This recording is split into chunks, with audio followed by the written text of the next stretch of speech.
How many times does God have to take something precious from me before he is satisfied? No, perhaps God did not exist from the beginning. My name is Charlotte Moore. After graduating from a junior college, I was working as a bank employee. My parents died when I was young, so I've been living with my only sister, Mia. When it comes to sisters, the older sister is said to be more stable. But Mia had always been more beautiful and strong than me. You are beautiful, so you should pay more attention to your appearance. Mia was adorable when she said that to me while pouting. Don't worry about me. Look, Violet is calling you. It was a peaceful Saturday afternoon. I was in the park with Mia when I saw her daughter waving at us from a distance. Ah, Violet, don't touch those pill bugs. I couldn't stop laughing at the sight of Mia running toward her, screaming. Mia worked in the apparel industry and married a man she met on the job. It was a Saturday ritual for me and Violet to hang out at the park after Mia's husband left for work. Speaking of which, are you available the Saturday following this one? Violet's birthday is coming up. Of course, yeah, I didn't make any plans for that day. Perfect. Violet is really looking forward to having you there. I'm sorry to bother you on your precious day off. Mia apologized, looking up at me. But we always spend time together, don't we? I laughed. But if you have a date or something, you can prioritize that. You know what I'm saying, right? Mia moved her face closer to mine. There's actually someone I'd like to introduce you to. Mia spoke to me. Yeah, I replied with a wry smile. Charlotte, over here! I loved Violet, who pulled my hand and led me to the sandbox. For me, it was a tranquil and significant day off. I was confident that these days would go on indefinitely. It was the following weekend that this routine was shattered. It was a week before Violet's birthday party. Why? I got a call and hurried to the hospital morgue. Mia and her husband Andrew were already cold and had a white towel covering their faces when I arrived. The time of death was 2:37 p.m. and the cause of death was... By my side, the doctor was speaking, but I was unable to hear him. All I knew was that Violet's parents were no longer with us.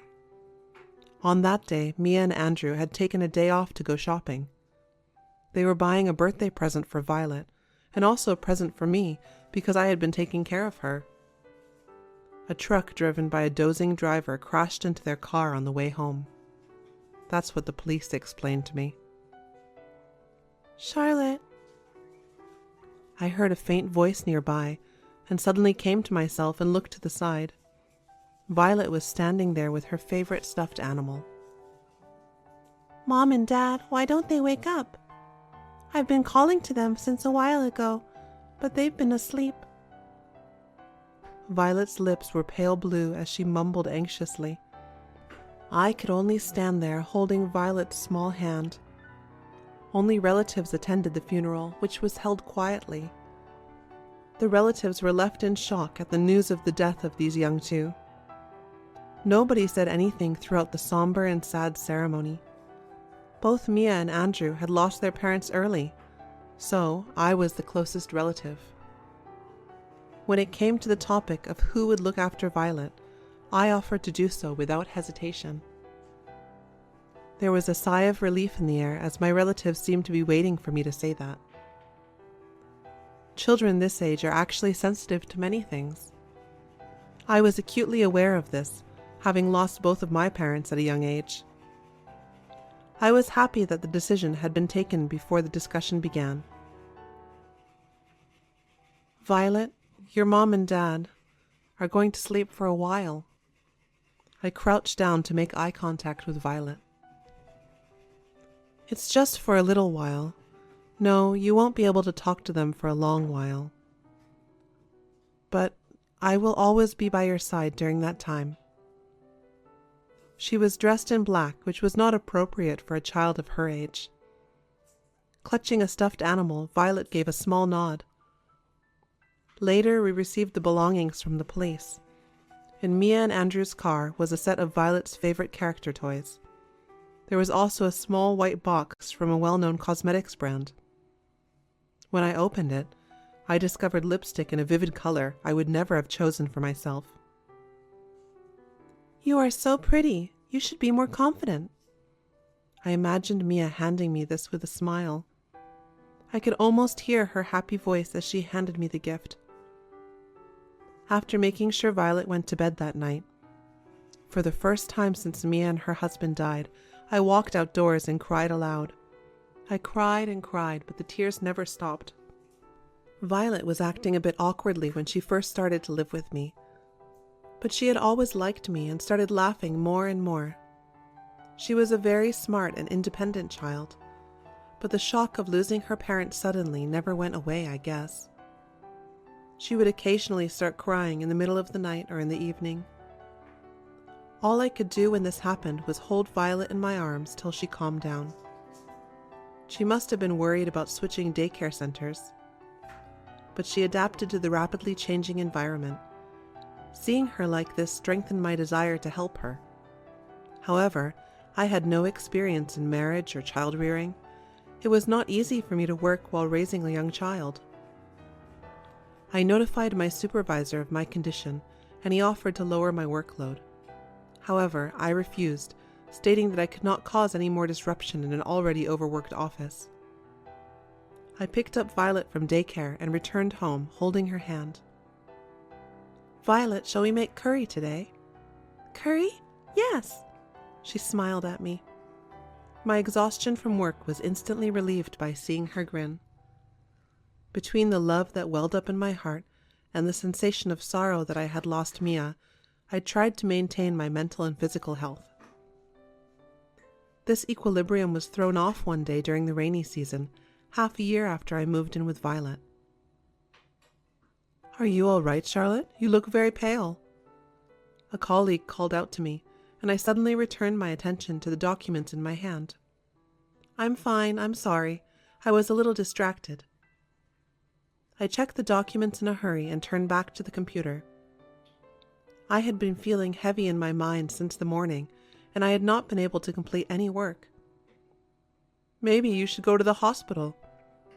When my colleague suggested that, "It's okay." I smiled and concentrated on my work. During that hectic season, I couldn't afford to cause any problems. The time for Violet's pickup was approaching, and I hurried to gather my belongings. I felt a little shaky on my feet, but I convinced myself it was all in my head and dashed to the childcare center. I apologized for being a little late, and the teacher pointed out how pale I looked. I didn't realize that I looked that pale.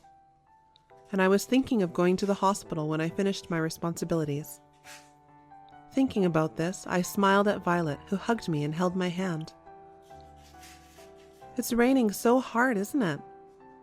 "Yeah, oh, I found a frog today." We were walking home having such a trivial talk.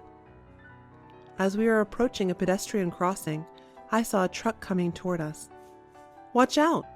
I quickly pulled Violet's hand. Violet fell on her bottom because she couldn't resist the force of my hand. "Why did you run in front of the truck? What would you do if you get hit by the truck?" I was terrified and clutched Violet in my arms. "Charlotte, are you okay?"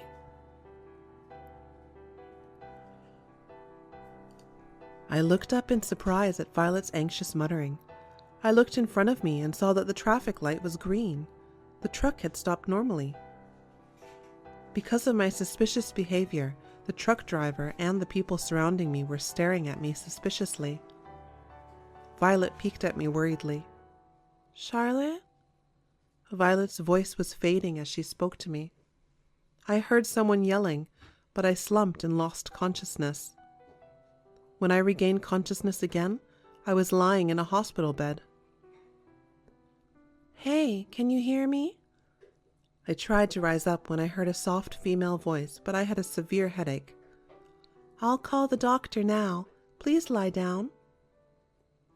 I lay down again after the nurse restrained me. When I looked at the clock, it was around 9:00 p.m. I wondered how long I had been asleep. "Please wait a moment." As I watched the nurse check the IV and leave the room, I looked over to Violet, who was asleep at my feet. On Violet's cheeks, I could see traces of tears. I'm sure she must have been very anxious. I felt sorry for her. Just when I was about to be crushed by guilt, I heard a knock at my door. "Excuse me." A young doctor came in. I tried to get up, but he told me to keep lying, so I did. "I think you have collapsed, probably due to overwork and high fever. I don't believe a thorough examination is necessary, but, just in case, would you like to schedule another appointment?" I gently declined the detailed examination because there were so many things that came to me. "We are still administering you an IV. You can stay at the hospital for a night, or would you like to go home?" The doctor's eyes showed a hint of concern, and I hesitated for a moment. At that moment, I saw Violet move at my feet. "Violet?"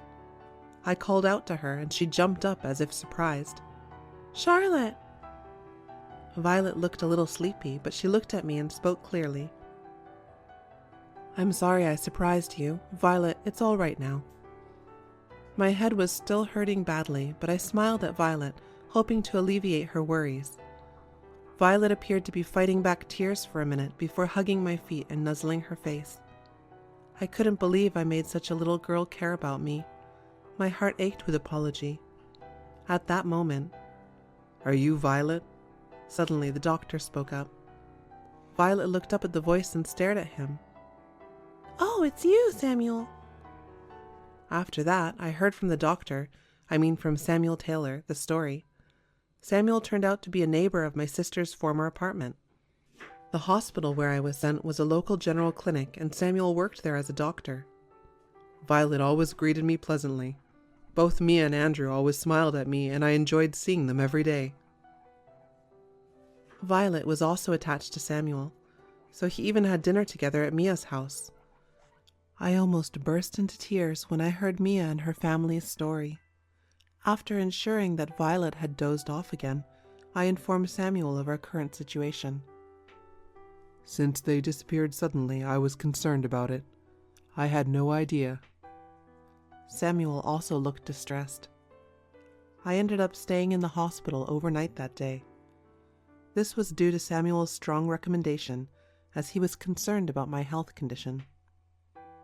I looked at Violet, who was sleeping in the bed Samuel had prepared for me in the same room. "Violet, I'm really sorry." Looking at Violet's innocent sleeping face, I felt a twinge in the back of my nose. I had to protect her at all costs. I swore to myself. I called the office the next morning and was told to take the rest of the week off. I decided to take my boss at his word. My fever had subsided, so I chose to spend the day at home with Violet after I was released from the hospital that day. Violet was looking forward to a daycare field trip the next day, so I packed her lunch and sent her off. I decided to stay home and relax and prepare for the next week. But I decided to go out for a short bit to change things up. I went to the park where I used to play with Mia and Violet. On weekdays, the park was deserted, and the mood was dramatically different from that of the park on Saturdays when I used to visit. I sat on the bench Mia and I used to sit on, staring blankly at the playground equipment. The image of Violet frolicking on the swings and Mia pushing her back flashed through my mind. Tears were building up in my eyes before I knew it. I was about to wipe my uncontrollable tears with my sleeve when, "Charlotte?" I was startled by a familiar voice and turned around. There stood Samuel, dressed in plain clothes. "I live nearby, so I often come here on my days off." I was too surprised to speak. "I'm sorry for calling out to you all of a sudden." With that, he offered me a plastic bottle he was holding. I hesitated for a second, but thankfully accepted it and moved to the far end of the bench so he could sit more comfortably. "Do you come here often?" "Yes, I often came here with my sister and Violet." With those words, I began to talk quietly. Maybe it was because Samuel knew Mia and Violet so well, even though I hardly knew him. We naturally had a lot to talk about. I realized that we were talking not only about Mia and Violet, but also about myself. Perhaps it was because I was exhausted both mentally and physically. I rarely talked about myself to others, but for some reason I was able to talk honestly to Samuel. I could see him looking at me with a complicated expression. "I'm sorry for making you listen to all this weird stuff." "No, I'm rather glad you told me about it." He looked at me. "I was really happy to meet you here today." Samuel smiled a little and then looked at me with serious eyes. Then he inhaled a little as if he was nervous. "If you don't mind, will you allow me to support Violet?" Involuntarily, my eyes widened at his unbelievable notion. "Of course, I would not do anything that would bother you or Violet. But Mia and Andrew treated me very well too. And I love Violet as well, so I have always wanted to help her in any way I can." Samuel's expression showed how much he cared about Violet and my sister and her husband. However, I was unable to respond immediately, so Samuel provided me with his contact information. "Maybe we can meet up here next Saturday if you like." He smiled shyly at me. His consideration of my feelings made my heart flutter. I shook his hand and parted from Samuel. Violet's eyes brightened up when I picked her up from daycare and informed her I had met Samuel. "Why don't we hang out with Samuel?" Violet nodded her head in happiness. On the appointed day, when Violet found Samuel, she ran to him at once.